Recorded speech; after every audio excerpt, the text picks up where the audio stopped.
जय हिंद दोस्तों, मैं आपका दोस्त सोनू कुमार स्वागत करता हूं आप सभी का सोनू डिफेंस एकेडमी के यूट्यूब चैनल में। दोस्तों आज हम लेकर आए हैं एक और नया वीडियो। ये दोस्तों मौर्य काल का तीसरा वीडियो है। 2 वीडियो पहले बन चुके हैं। अगर आपने नहीं देखे हैं तो वीडियो को अवश्य देख लें। इस वीडियो का लिंक चैनल डिस्क्रिप्शन में मिल जाएगा। दोस्तों अगर आप हमारे चैनल पर नए हैं तो चैनल को सब्सक्राइब कर दें तथा बेल आइकन को प्रेस करना ना भूलें, ताकि आने वाली वीडियो की नोटिफिकेशन आपके पास सबसे पहले पहुँच सके। दोस्तों वीडियो शुरू करते हैं। पहला प्रश्न है, निम्नलिखित में से किस राज्य आदेश में अशोक के व्यक्तिगत नाम अशोक का उल्लेख मिलता है? ऑप्शन है कालसी, रुमीनदेई, विशिष्ट कलिंग राज्यादेश या मास्की। तो दोस्तों जल्दी से कमेंट करके बताइए इस प्रश्न का सही आंसर क्या हो जाएगा। दोस्तों इसका सही आंसर हो जाएगा ऑप्शन नंबर डी, मास्की। मास्की में अशोक नाम मिलता है। दोस्तों अगला प्रश्न देखते हैं। निम्नलिखित वक्तव्यों में कौन सा वक्तव्य अशोक के प्रस्तर स्तंभों के बारे में गलत है? इन पर बढ़िया पालिश है, ये अखंड हैं, स्तंभों का शेप्ट शुंडाकार है, ये स्थापत्य संरचना के भाग हैं। तो दोस्तों इसका सही आंसर क्या हो जाएगा? दोस्तों इसका सही आंसर हो जाएगा ऑप्शन नंबर डी, ये स्थापत्य संरचना के भाग हैं। श्रीनगर की स्थापना किस मौर्य शासक ने की थी? अशोक ने, बिंदुसार ने, चंद्रगुप्त ने या दशरथ ने? तो दोस्तों इसका सही आंसर हो जाएगा ऑप्शन नंबर ए, श्रीनगर की स्थापना अशोक ने की थी झेलम नदी के पास। किस नदी के पास की थी दोस्तों? झेलम नदी के पास की थी। दोस्तों अगला प्रश्न देखते हैं। सूची 1 को सूची 2 से मिलाइए। एक तरफ प्रांत दे रखे हैं, दूसरी तरफ उनकी राजधानियाँ दे रखी हैं। दोस्तों उत्तरापद की, दक्षिणापद की, अवंती की और प्राची की, इनकी 4 राजधानी आपस में दी हैं। बताना है कि इनकी सही मिलान क्या होगा। दोस्तों इसका सही मिलान क्या हो जाएगा? उत्तरापद की राजधानी क्या थी? तक्षशिला। दक्षिणापद की राजधानी क्या थी? सुवर्णगिरी। अवंती की राजधानी उज्जैनी। प्राची या पूर्वी प्रदेश की राजधानी पाटलिपुत्र। पाटलिपुत्र वर्तमान में क्या नाम है? पटना। पटना को प्राचीन नाम से किस नाम से जाना जाता था? पाटलिपुत्र। उज्जैनी को किस नाम से जाना था? उज्जैन। और तक्षशिला जो वर्तमान के पाकिस्तान में स्थित है। इसका ऑप्शन क्या हो जाएगा? ऑप्शन नंबर 1 बिल्कुल सही हो जाएगा। अगला प्रश्न देखते हैं। किस ग्रंथ में शूद्रों के लिए आर्य शब्द का प्रयोग हुआ है? अर्थशास्त्र में, मुद्रा राक्षस में, अष्टाध्यायी में या बृहद कथा मंजरी में? तो दोस्तों इसका सही आंसर क्या हो जाएगा? दोस्तों इसका सही आंसर हो जाएगा ऑप्शन नंबर ए, अर्थशास्त्र में शूद्रों के लिए आर्य शब्द का प्रयोग हुआ। अर्थशास्त्र कौटिल्य की पुस्तक थी। कौटिल्य किसके प्रधानमंत्री थे? चंद्रगुप्त मौर्य के। चंद्रगुप्त मौर्य के प्रधानमंत्री थे। अगला प्रश्न है। अशोक ने अपने राज्य अभिषेक के 4थे वर्ष में निग्रोध के प्रभाव से संबंधित होकर किसने बौद्ध धर्म की दीक्षा ली थी? नागा अर्जुन ने, निग्रोध ने, उपरगुप्त ने या इनमें से कोई नहीं? तो दोस्तों जल्दी से कमेंट करके बताइए इस प्रश्न का सही आंसर क्या हो जाएगा। दोस्तों इस प्रश्न का सही आंसर क्या हो जाएगा? ऑप्शन नंबर सी, उपरगुप्त ने निग्रोध होकर अशोक से बौद्ध धर्म की दीक्षा ली थी। दोस्तों अगला प्रश्न देखते हैं।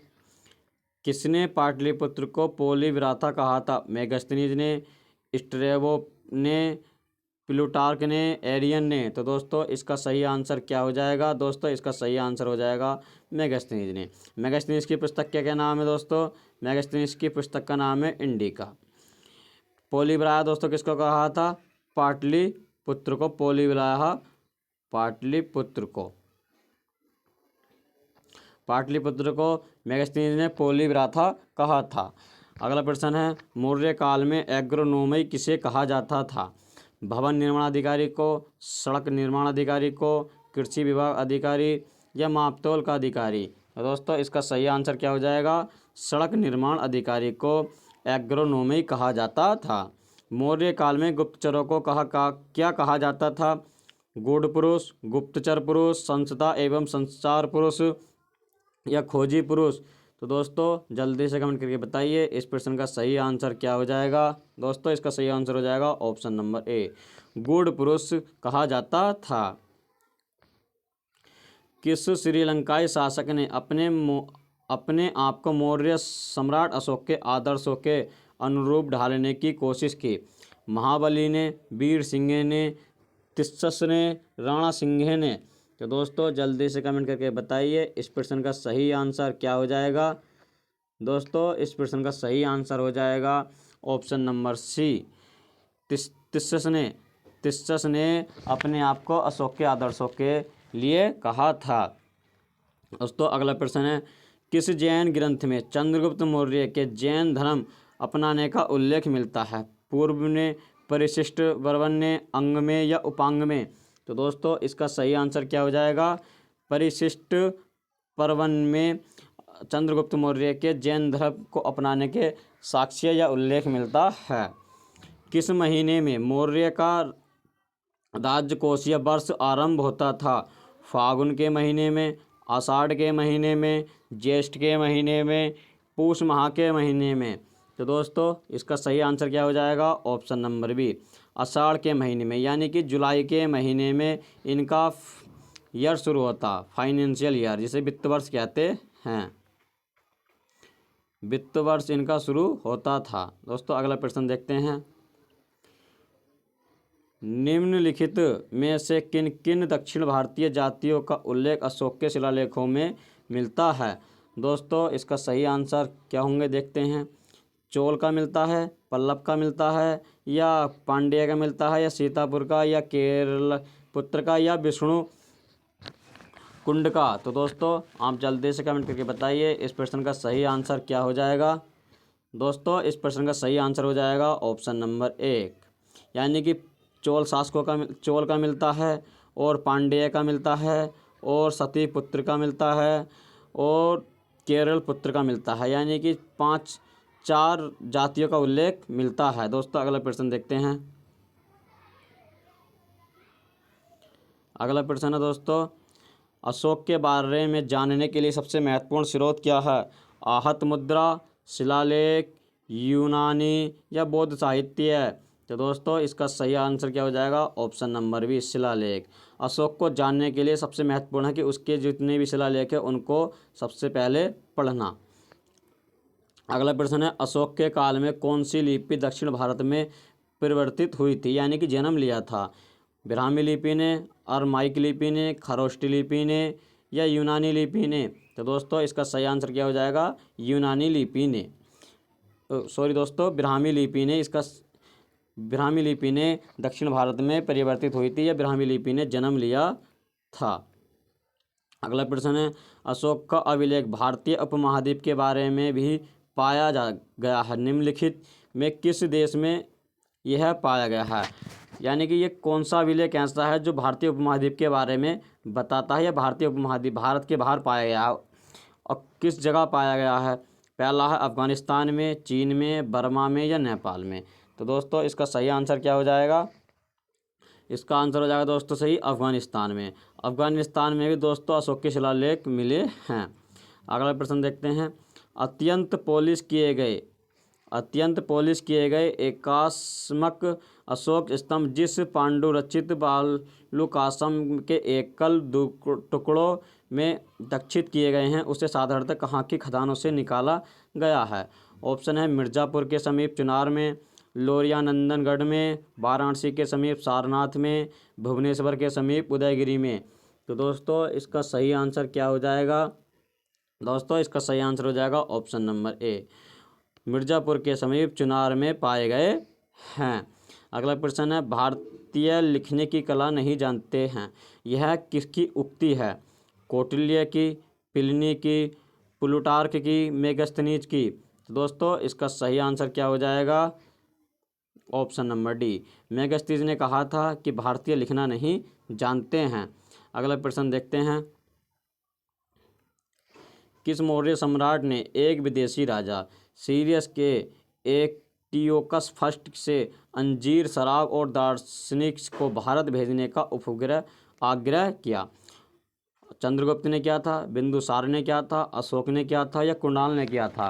तो दोस्तों इसका सही क्या आंसर हो जाएगा? ऑप्शन नंबर बी, कुणाल ने आग्रह किया था कि सीरिया के एक राजा थे जिनसे आग्रह किया कि उनके साथ अंजीर, शराब और दार्शनिक को भारत भेजा जाए।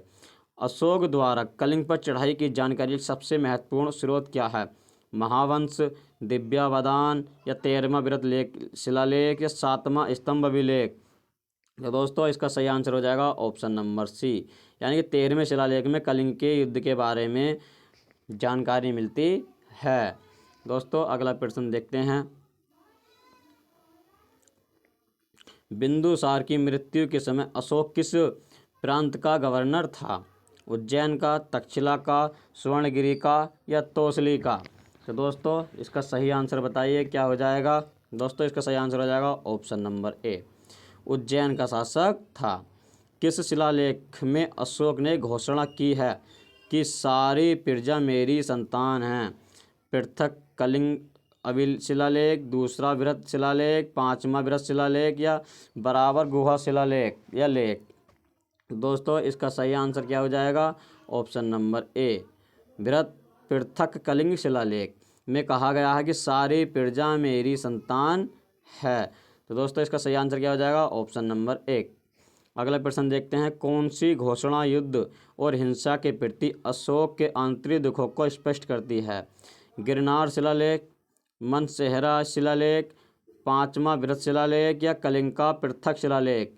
तो दोस्तों इसका सही आंसर क्या हो जाएगा? दोस्तों इसका सही आंसर हो जाएगा ऑप्शन नंबर डी, कलिंग का शिलालेख। कलिंग के युद्ध के बाद में अशोक ने कभी भी युद्ध नहीं किया, कभी नहीं किया, क्योंकि उसमें इतना रक्तपात हुआ था कि अशोक हृदय से मलिन हो गया और उसने युद्ध ना करने का शपथ ली। अगला प्रश्न देखते हैं। किस शिलालेख में अशोक की यह घोषणा अंकित है? किसी भी समय चाहे मैं खाता रहूं या रानी के साथ विश्राम करता रहूं, या मैं अपने अंतःशाला में रहूं, मैं जहां भी रहूं, मेरे महात्म्य मुझे सार्वजनिक कार्य के लिए संपर्क कर सकते हैं। दूसरे शिलालेख में, चौथे शिलालेख में, 5वें शिलालेख में या 6ठे शिलालेख में? तो दोस्तों जल्दी से कमेंट करके बताइए इस प्रश्न का सही आंसर क्या हो जाएगा। दोस्तों इस प्रश्न का सही आंसर हो जाएगा ऑप्शन नंबर डी, 6ठे शिलालेख में इस बात का संकेत यानी कि जानकारी मिलती है। अगला प्रश्न देखते हैं। निम्नलिखित में से कौन अवरोही क्रम में मौर्य प्रशासन के अधिकारियों का नाम बताता है? तो दोस्तों पहला हो जाएगा प्रादेशिक राजयुग या युक्तक, राजयुग युक्तक या प्रादेशिक, प्रादेशिक युक्तक या राजयुग युक्तक, प्रादेशिक या राजयुग? तो दोस्तों जल्दी से कमेंट करके बताइए इस प्रश्न का सही आंसर क्या हो जाएगा। दोस्तों इस प्रश्न का सही आंसर हो जाएगा ऑप्शन नंबर एक, अवरोही क्रम बोला दोस्तों तो पहले सबसे बड़ा आएगा, फिर छोटा, उससे छोटा। पहले सबसे बड़ा पद कौन सा होता था? प्रादेशिक, उससे छोटा राजयुग, उससे छोटा युक्तक। दोस्तों अगला प्रश्न देखते हैं। बिष्टी क्या है या बिष्टी है? वैवाहिक अनुष्ठान, बेगारी, प्रांत या जिला? तो दोस्तों इसका सही आंसर क्या हो जाएगा? ऑप्शन नंबर एक यानी बी, बेगारी। बेगारी किसे कहा जाता है? बिष्ट को। और बिष्ट की बेगारी दोस्तों एक गांव की भाषा में क्या कहा जाता है? फ्री में काम करना, फ्री में कार्य करना क्या कहलाता है? बेगारी कहा जाता है। मौर्य काल में सीता से तात्पर्य है एक देवी से, एक धार्मिक संप्रदाय से, राजकीय भूमि से प्राप्त आय से या ऊसर भूमि से? तो दोस्तों इसका सही आंसर क्या हो जाएगा? ऑप्शन नंबर सी, राजकीय भूमि से जो प्राप्त आय होती थी उसे क्या कहते थे? सीता। तो दोस्तों आप बताइए आपको हमारी वीडियो कैसी लगी। वीडियो अच्छी लगी हो तो वीडियो को लाइक करें, चैनल को सब्सक्राइब करें तथा बेल आइकन को प्रेस करना ना भूलें ताकि आने वाली वीडियो की नोटिफिकेशन आपके पास सबसे पहले पहुंच सके। जय हिंद दोस्तों, थैंक यू, धन्यवाद।